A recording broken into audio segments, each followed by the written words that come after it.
Hola queridos amigos, hermanos y hermanas que nuevamente sintonizan esta cápsula de testimonios de Sinopsis Films, siempre recordando que nos sigan en nuestras redes sociales para que puedan enterarse de nuestro contenido. Este día me encuentro muy bien acompañada de Patricia de Calderón. Realmente, pues, como lo hemos dicho en todas las cápsulas que hemos grabado, definitivamente no podemos callar la voz ante las cosas grandes que Dios hace en nuestra vida. Y definitivamente hay que testificar, Pati. Mucho gusto. Qué bien que esté con nosotros acá. Muchísimas gracias, Fátima. Gracias por la invitación. Realmente para mí es un honor testificar un poco de lo que ha sido mi vida. Y como mujer, como madre, como esposa y profesional, para honra y gloria de Dios, trabajar para nuestra población. Ok, bueno, hoy tenemos realmente una festividad muy especial. Hoy, pues, el Día de la Madre, las mamás como María Santísima nos enseñan el amor incondicional. He oído que muchas veces lo comparan también con el amor de Dios, porque es un amor que no se apaga nunca, que es un amor que siempre está presente. Y usted ha tenido la oportunidad de experimentar, obviamente, ese amor a través de sus padres, pero también de darlo como madre a sus hijos, ¿verdad? Y quisiera que me comentara un poco, para poder abrir el tema, ¿a qué edad usted tuvo su primer hijo? Muy buena pregunta. Ya vamos a ir siendo sumas.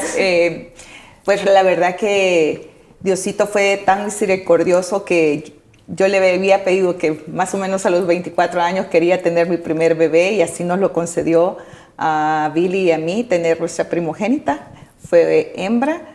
Iba graduándome de médico general para ese entonces. Importante dato, importante. Dios es misericordioso, permitió que sacara pues la universidad y comenzaba a ser médico general en esa época. Allá por el 1998, hace bastantito.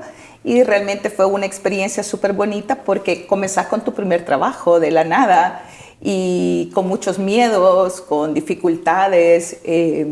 Recuerdo muy bien que si no hubiera sido por nuestros padres, creo que no podemos salir adelante, como actualmente. Cualquier joven que inicie una carrera, que empiece la carrera, no tenés como un panorama de qué va a ser el futuro contigo. Entonces empezamos con nuestro primer embarazo, que fue un poquito tortuoso, pero gracias a la voluntad. Fíjate que desde ese entonces nosotros somos muy devotos de la Virgen. Nuestra Virgencita nos hizo el favor porque tuve amenazas de aborto, amenazas de parto inmaduro, amenazas de parto prematuro. Se me quiso venir, como para decirte, como 5 o 6 veces. Y realmente pues mi niña no es prematura completa porque nació a las 36 semanas por la voluntad del Padre y tuvo un excelente peso y súper bien. Pero sí tuvimos como mucho dificultad, sí, ¿verdad? Para procrearla. Y entonces ese miedo y todo, y la Santísima Virgen en cada ingreso que yo tuve en diferentes hospitales, estuve en el Seguro Social, en el Hospital Sacamil, en el Hospital de Cojute donde trabajaba, y tú sabes que la Virgen de Fátima siempre estuvo ahí. Sí. Llegaron los heraldos del Evangelio y me llegaron a dar un rosario de la Virgen de Fátima, y mi hija se iba a llamar Patricia Elizabeth, y no, Patricia Alejandra, perdón. Le pusimos Fátima Alejandra, debido a la Virgencita de Fátima. Sí. Ahí es su nombre. Bueno, ese es el origen, ¿verdad? Imagínate, ¿desde dónde viene la Virgencita dándonos como matrimonio? Sí, el favor, ¿verdad? Siempre pidiendo a la Virgen que ella pueda suspirar en nuestro favor. Yo no dudo que ella lo haga, y ustedes como familia lo han visto. Así es. Pero además de Fátima, ¿cuántos hijos tiene usted? Bueno, fíjate que tenemos 4, 2 en el cielo y 2 terrenales. Entre Fátima y Guillermo José hubo 2 chiquititos que no se pudieron procrear, y pues Diosito los tiene en el cielo, los vamos a conocer un día, y nos dio la voluntad 7 años después de darnos a Guillermo José, que es otro ángel maravilloso, que es voluntad del Padre, porque cuando salí embarazada de Guillermo José, el médico me había dicho que no podía tener bebés, sí, más, porque ella tenía 2 abortos espontáneos y que era de alto riesgo, entonces que ella no podía salir embarazada por lo menos en 2 años. Y ¡paz! Vino Guillermo José. Entonces, para mí también es obra maravillosa de mi Señor, Y bueno, son mis dos hijos que actualmente tenemos, la mayor Fátima Alejandra y Guillermo José. A Guillermo José ya lo tuve en una etapa diferente, ya tenía prácticamente avanzada la profesión, nunca dejamos de estudiar y saqué 3 especialidades entre Fátima, que fueron esos 7 años de diferencia que se llevan, por el respaldo de mi esposo, por supuesto de Billy, que siempre estuvo apoyándome en todo momento y que me encanta como seguir actualizándome, y fue así como llegué a ser lo que soy en este momento. Fíjese que usted nos dio un dato muy importante. Usted me comentaba que cuando usted estaba embarazada, usted ya se había graduado de médico general. Y lo que hoy en día nosotros, quizás es un mensaje importante para muchas mujeres que son madres, que ya son madres, que pronto o están casadas o son madres solteras, pero pierden la esperanza de ser profesionales, de poder estudiar, de mirar más allá. Y yo creo que usted en este caso es un ejemplo importante, y lo hablaban fuera del aire, que la familia siempre va a ser un puente significativo para el crecimiento de todas las partes, porque ese crecimiento va a servir para todos en realidad. Es una de las torres fundamentales que debe existir. El esposo debe acompañar a la esposa al esposo en todos los anhelos profesionales que necesite, y nunca perder la esperanza ni sentirse que ya estoy grande para hacerlo, o ¿por qué voy a sacar una especialidad más? ¿O de qué me va a servir seguir estudiando? ¿Por qué me voy a estar sacrificando? Sí. Yo recuerdo que, yo por ejemplo le digo a mis estudiantes, a los residentes, ay, no me vayas a decir que estás cansado. Yo hacía turnos cada 3 días, estaba embarazada, no tenía muchachas, hacía oficio en la casa. ¿Por qué? ¿Por qué les pongo ese ejemplo? Porque pasamos toda esa época. Quizás algunas mujeres somos un poquito como más intensas en ese sentido. Yo siempre fui como una mujer chispa, o sea, me gusta mucho seguir haciendo cosas y no quedarme solo con lo que sé, sino que avanzar y avanzar. Y por supuesto, tenés que tener una familia grande. Sin mi familia, sin mi madre, sin mi suegra, sin mis hermanas, sin mis cuñadas, sin mis cuñados, no hubiera podido, porque íbamos a dejar a Fátima a los diferentes lugares en los que Billy trabajaba y yo tenía turnos, por ejemplo. Entonces, creo que la más sacrificada de los dos fue Fátima, porque fue la residencia más pesada. Hubo navidades que no estaba mamá, noches enteras que no estaba mamá, fiestas que no estaba mamá, pero creo que para gloria y honra del Señor los tiempos son perfectos. Ella quizás sí sufrió un poco más de ese desgaste de no tener a mamá y a papá en casa. Guillermito lo ha mejorado un poco más, pero creo que el sacrificio, somos ejemplo también para ellos, para sacar adelante una carrera profesional. Sí, de que sí se puede, claro, que es posible. Es un sacrificio. Totalmente. Pero te entregas. Yo recuerdo una parte en la Biblia que dice que si tú te ocupas de las cosas del Padre, yo cuido de las tuyas. Claro. Y yo me siento muy reflejada en esa escritura porque así lo hizo Dios. Cuando tú haces, por ejemplo, nosotros que somos médicos y nos entregamos a la profesión y cuidamos de su rebaño y hacemos las cosas de la mejor manera, Dios se encarga de cuidar a los nuestros.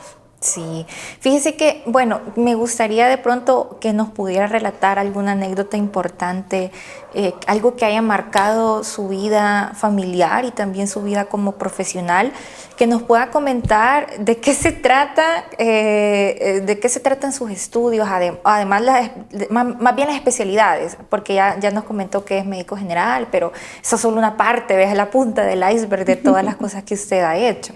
Fíjese que Diosito me llevó a sacar la especialidad en pediatría. Para ser pediatra tú tienes que hacer exámenes para poder ser residente de pediatría. Y yo lo hice 3 veces, o sea, me costó, no pude entrar a la primera, no quedé. Entonces mi esposo me dice, no te preocupes, el otro año lo vas a hacer. Fue cuando estuve 3 años en Cojutepeque. Traté la segunda vez y estaba embarazada, entonces tampoco se pudo. Sí. Y la tercera me dice, dale. O sea, tuve un esposo que al 100% conmigo en un apoyo total. La tercera vez fue que quedé como residente de pediatría en el Hospital Bloom y ahí comencé, en el 2000. Entonces, luego me examiné para ser cirujano pediatra, que es también otra eventualidad. Fueron 3 años más. Y luego, al conocer la cirugía pediátrica, me encantó todo el tema de cirugía plástica, quemados, los niños con anomalías congénitas, labio paladar hendido a la cabeza. Pero hay muchas anomalías, anomalías de mano, anomalía de orejas, craneofaciales, trauma, tratar de llevar a la anatomía normal de ese paciente, de ese adolescente, de ese paciente con secuelas severas de quemaduras, era un reto demasiado importante. Entonces, cuando sos pediatra pasás por todas las especialidades. Realmente la que más me conmovió de todas las ramas de la medicina pediátrica fue oncología. Yo creo que jamás sería oncólogo, es demasiado difícil porque ves la vida en un hilo. En cambio, en la reconstrucción tratas de hacerlo mejor para que ese papá y esa familia también interesa. Entonces creo que nace en el corazón de cada médico la vocación por serlo. Entonces me enamoré de la cirugía plástica y reconstructiva, y es así como hice 9 años de residencia, que también fueron cada 3 días y más ausencia de la casa. Pero lo logramos y, como te digo, yo siento que el amor de Dios siempre estuvo en medio de mi familia. Sí, bueno, yo creo que siempre he alabado la medicina, esta carrera es tan bonita, obviamente es muy sacrificada, pero el médico, yo opino de forma personal que tiene dones importantes que Dios le ha otorgado, porque ha estudiado para salvarle la vida a las personas, ¿verdad? Y en este caso, como usted me lo comenta, por sus especialidades, para permitir de pronto que un joven con alguna anomalía en la parte de su cara, de pronto un paladar hendido, pueda vivir una vida diferente, o sea, una vida saludable, quizás que pueda ser libre de críticas o de juicios de la sociedad, que eso es como muy normal, y los chicos sufren por eso también, y ustedes hacen posible esa parte. Es bastante difícil. Fíjate que es bien importante lo que acabas de decir.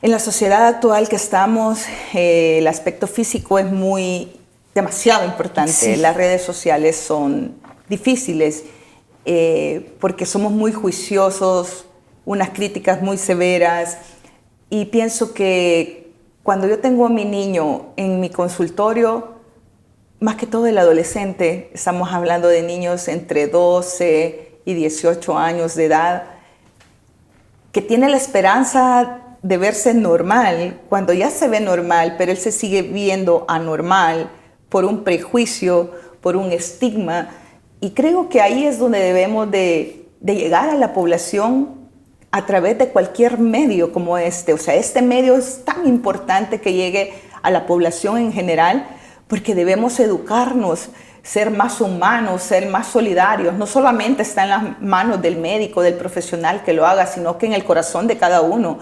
El poder aceptar una cicatriz, el poder aceptar una anomalía y no verlo como una cosa rara, sino como una cosa... Esos son jóvenes valientes, son los guerreros más grandes que existen para mí. Y cuando yo tengo a un niño, a un adolescente, es lo primero que hablamos. Y le pregunto al papá, ¿cómo está? No soy psicóloga, no soy psiquiatra, pero en ese punto tenés que llegar también a ser empático y humano y tratar de llegar al fondo del corazón de ese niño. Yo les digo, mire mi amor, de verdad, yo les pongo ejemplo, les digo, mira, cuando yo estaba chiquita y usaba lentes y me decían 4 ojos, por ejemplo, les decía yo por usar lentes, pero ¿sabés qué pasó con ese chico que me decía 4 ojos? Le digo yo, se quedó chiquito porque no siguió estudiando. ¿Me entiendes? Y ahora él me trae a sus hijos y yo se los veo. Entonces, ¿qué es importante? Demostrarle a ese niño, a esa niña, que él puede lograr los sueños más grandes siendo profesional. O también un oficio, ¿por qué no? Muchos no traemos para el estudio, pero los oficios son una parte tan importante y tan necesaria en la sociedad. Pero ser una parte importante de ese oficio, de ser el mejor, de tratar de hacerlo con amor, con cariño, no con aburrimiento. El trabajo es lo más sagrado que Dios nos ha dado para poder comer, para poder superarnos, para comprar lo que queramos, ¿sí? para ayudar al prójimo. Exacto. Imagínate qué importante. Entonces, cuando tú le dices eso a un adolescente, la mamá empieza a llorar y empieza a llorar porque me dice, doctora, ¿cómo sabe que eso le está pasando a mi hijo? Porque todos estamos en la misma sociedad. Sí. Entonces, que juzga mucho, que critica mucho, pero no ayuda, no aporta. Y si tan solo tuviéramos un poquito de humanismo, hiciéramos más empatía con esa persona que tiene una dificultad, que tiene una cicatriz, que está amputado, que tiene algo, no a tratarlo con lástima, no a tratarlo con tristeza, a tratarlo como un ser común y corriente, como sos tú, como soy yo. Entonces a esa persona se le habla con propiedad, se le ponen las mismas reglas y tampoco tú, porque tenés una secuela, te vas a victimizar y solo porque te llamo la atención pienses que te estoy haciendo eso. Entonces es una cuestión de equilibrio que tenemos que tener, porque sí he tenido pacientes así ya y que se hacen un poquito víctimas también de la situación. Sí, lo que pasa es que, bueno, yo pienso que la persona con cualquier secuela, con cualquier diagnóstico que genere una secuela física va a tener dos opciones, ¿verdad? O verse como víctima o como sobreviviente. Correcto. Y esa es la función que también ustedes como médicos cumplen. Alguien tan empática como usted que hace sentir a la persona, yo entiendo lo que tú sentís, de pronto no lo estoy viviendo, pero sí avalo o valido lo que tú estás sintiendo. Y bueno, ese llamado a la sociedad que usted hace, muy importante, porque sí es cierto que hoy más que nunca, hoy más que otros años, jamás se había sentido tanta presión un adolescente o un chico de 10 años haciéndose cutting o creyéndose feo porque es bajito y apenas tiene 13 años y no ha crecido de estatura. Correcto. O porque está gordito, ¿vea? Entonces son cosas que en definitiva, como mamá, yo creo que a usted, y es quizás voy a decir que es mi juicio, pero usted me dirá, como mamá, usted su profesión y su maternidad se han fusionado de una manera saludable, me parece, Patti, porque primero que pues ha tenido el valor también de balancear las cosas en casa, pero me imagino que en algún momento no fue fácil. Sí, no, por supuesto que no, he llorado, me ha dolido el alma, a veces mi carácter es un poco fuerte y puedo ser un poco grosera para decir las cosas. Tengo un carácter muy difícil que la gente que no me conoce, cuando hablo muy serio, piensa que estoy como forzando a la gente a hacer o como que creo tener siempre la razón. Entonces a veces me vuelvo quizás un poco soberbia y reconocerlo es de personas que tienen valentía. Entonces creo que todos en algún momento de la vida pues luchamos contra nuestra propia soberbia. Y no es que sepas más o sepas menos que las otras personas, y también pido perdón cuando me equivoco porque pues erro muchas veces e intento tener ese equilibrio y me desarmo totalmente muchas veces y ahí es donde doblamos rodillas. Y creo que una de las armas más poderosas que creo que desde el 2015 empezó a transformar más nuestra casa fue el rezo del Santo Rosario diario. Para mí es algo importante, es algo muy fuerte y siempre que veo gente o personas, siempre pregunto si son católicos o no, porque hay de todo en una consulta, pero siempre que puedo yo le digo, a mí mi arma más fuerte o la que me detiene de todas las cosas o me hace ver lo que puedo ofrecer es el Santo Rosario y oración de rodillas. Sí, las promesas que la Virgen, específicamente la advocación de la Virgen de Fátima tiene a las personas que rezan el rosario diariamente son muy importantes y a tomarlas en cuenta como familia para poder generar, como ustedes lo han hecho, como ese clima de usted dijo algo muy importante, sé pedir perdón cuando me equivoco, y eso no es algo que quizás uno lo aprenda desde su casa, a veces vive patrones de conducta que a nadie le piden disculpas, ¿verdad? Pero uno aprende a cambiar esos mismos patrones por el amor a sus hijos, pero también la acción de Dios, la acción de la Virgen, que una mujer humilde, sencilla, que aprendió a obedecer guardando silencio, también nos puede, como a usted, enseñar que hay momentos en donde uno puede poner sus barbas en remojo y decir, estas son mis oportunidades de mejora, digo yo, vea, no son cosas malas,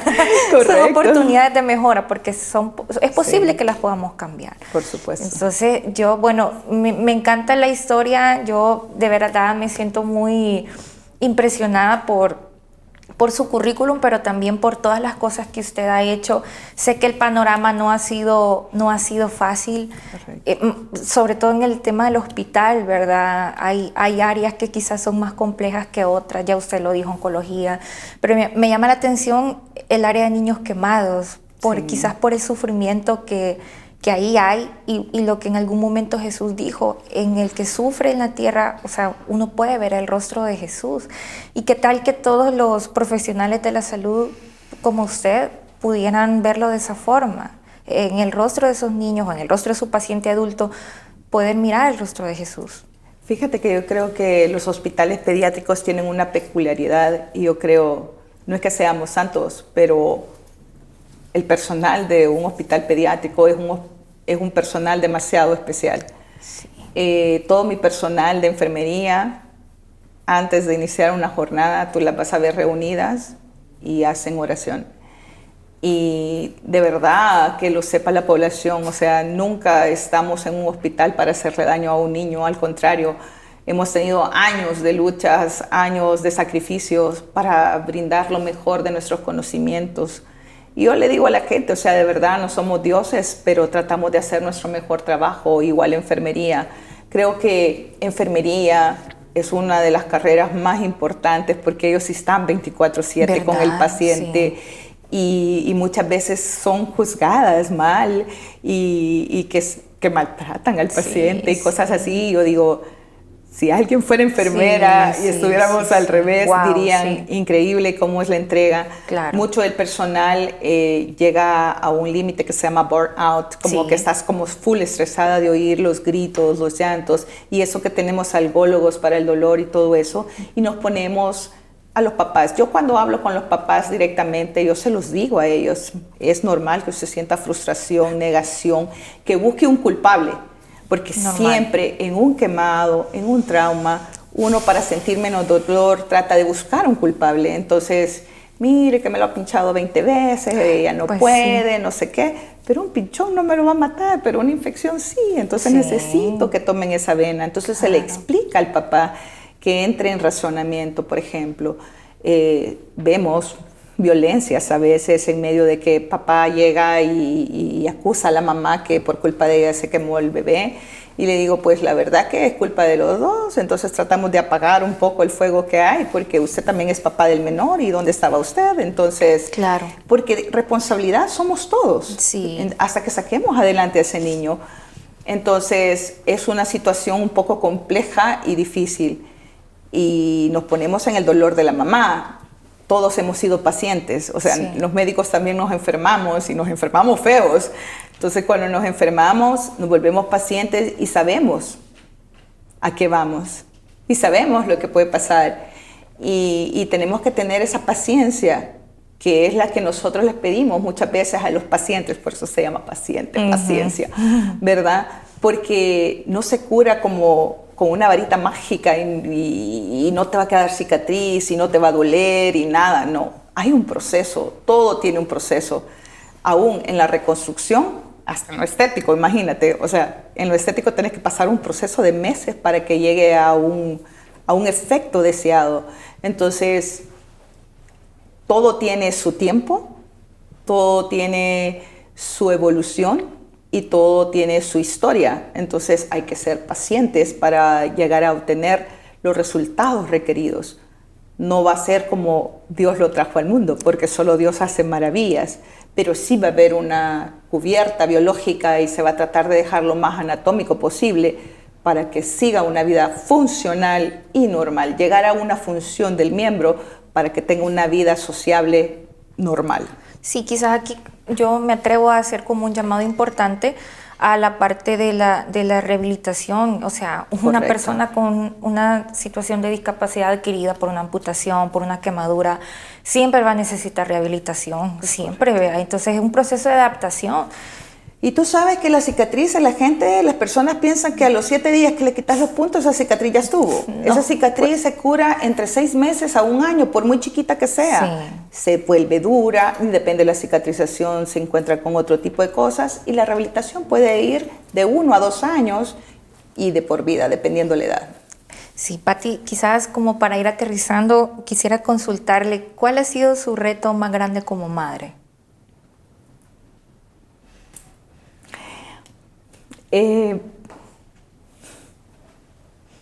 Hay muchos. Sí. Pero el más difícil ha sido el del 14 de marzo de ese año. Cuando no estaba con ellos. Cuando los 4 estábamos en una situación extrema que solo un milagro pudo salvarlos, que son mis seres amados, mi hijo y mi esposo. Y quizás eso me ha vuelto un poco más vulnerable, pero a la vez fuerte, valiente, porque hay un Dios que lo puede todo y que hay milagros en estos tiempos tan difíciles y que Dios sigue caminando y sigue obrando. Siempre. Entonces, para honra y gloria de Dios, están vivos, que sabemos que ante los ojos humanos pudo haber sido fatal, pero para los ojos de Dios los cubrió así en 2 huevitos, en 2 cápsulas en ese carro. Y para gloria y honra de Dios están vivos. Aunque los 4 tenemos una historia de testimonio muy grande que dar, sé que Él tiene algo más grande para nuestra familia Calderón Quesada preparada. Ha sido lo más difícil que he podido pasar como mujer, como profesional, estar lejos de ellos en un momento tan crítico. En ese momento, ¿dónde estaba usted, Pati? Estaba fuera del país, estaba en Houston, en una isla que se llama Galveston, a 2 horas de la ciudad de Houston. Entonces llevábamos 1 hora de diferencia.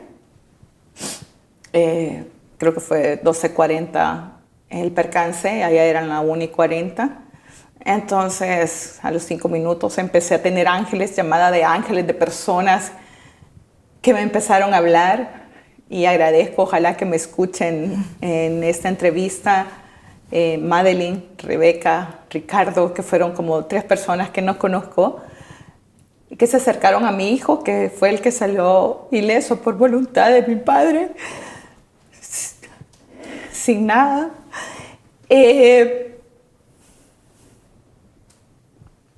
Ellos fueron mis ángeles que me hablaron, y Dios fue tan misericordioso que me guardó. Tú sabes que me guardó 4 horas porque en el lugar donde estaba no tenía internet y en mi teléfono se me habían acabado los datos, porque me los ponían hasta el 16 y era 14. Entonces fue muy importante porque Diosito me guardó 4 horas de no ver imágenes. Entonces yo le dije, Madeline creo que se llama, la primera que me habló, y Rebeca, que como les repito no las conozco. Y solo me dijeron, tranquila, su hijo y su esposo acaban de tener un terrible accidente, su hijo está bien, a su esposo lo están tratando de sacar, ¿te puedes imaginar mi cabeza? Sí. Páseme a mi hijo, por favor. Y solo escuché a Mito le decimos de amor. Sí. Me dijo, mami, te necesitamos, venite. Papi está muerto. Entonces, está mal, está muy mal porque no lo pueden sacar. Entonces yo, vaya amor, tranquilo, papi está bien, no se preocupe. Yo sé que Dios es misericordioso y piadoso. Tóquese las piernas, tóquese los brazos, tóquese las manos. Entonces es bien importante porque me decía, no mami, solo venite por favor, te necesitamos, esto está feo. Ok, Billy perdió el conocimiento totalmente, Billy no se acuerda absolutamente de nada, estuvo así casi toda la semana y Guillermo José sí lo vivió todo. Entonces la verdad que ha sido como la parte más difícil. Y luego pues empezó todo lo demás. Sí. Entonces muy, muy, muy difícil. Muchas gracias. Gracias. Ahí nos dispensa por haberla hecho llorar. Lo que pasa es que para honra y gloria de Dios, creo que esos son los momentos como más críticos de tu vida y acaba de ser. Entonces Sí, está muy reciente, está claro. súper reciente y creo que jamás lo voy a superar en ese sentido.